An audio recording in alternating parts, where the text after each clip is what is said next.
पुण्यातूनच belong करते आणि आधीपासून मला चॉकलेट आणि एक्स्ट्रा ॲक्टिव्हिटीज करायला खूप आवडतात आणि मला चॉकलेट बिझनेसमध्ये ग्रोथ करायची होती आणि मी इंस्टाग्राम आणि गुगलवरती ऑफकोर्स मी खूप ऑप्शन्स बघितले बट देन मे बी ते तेवढं ट्रस्ट किंवा वर्दी नाही वाटले मला आणि जेव्हा मी मॅम तुमच्याशी बोलले ऑन कॉल तर आय वॉज व्हेरी कम्फर्टेबल की नाही नो ऑप्शन इकडेच जाऊयात असं. मला चॉकलेट्स आवडतात. मी खास तर सुरुवातीला जे शिकले ते मी माझ्या मुलीसाठी शिकले होते, पण आता त्याच्यामुळे मला ऑर्डर्स मिळतात बेसिक ज्या आहेत. पण मला त्याच्यात ॲडव्हान्स शिकायचं आहे आणि ते मला इन्स्टामुळे मॅमचं कळालं होतं. सो असं वाटतं की खूप कमी टाईम आम्ही स्पेंड केला सोबत बिकॉज जेवढा टाईम स्पेंड करू तेवढा कमी वाटत होता.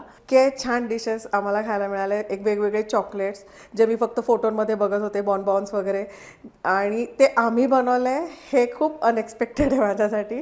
सगळ्यांनी वाव कुक स्टुडिओ चूज केला पाहिजे. दीपाली मॅमनी खूप पेशंटली त्या गोष्टी सांगत आम्हाला समजून दिलं की हाव इट वर्क्स किंवा काय प्रोसेस आहे. सो खूप मस्त आम्हाला शिकवलं आहे आणि कसे 2 दिवस गेलेत कळालं नाही आहे. सो खूप काही गोष्टी घेऊन चालली आहे मी सोबत आणि मजा आली मस्त. शी इज अमेझिंग. म्हणजे जर कोणाला क्लास करायचा असेल तर डेफिनेटली तुम्ही करू शकता, कारण तुम्हाला अगदी स्क्रॅचपासून बऱ्याच गोष्टी शिकायला मिळतात.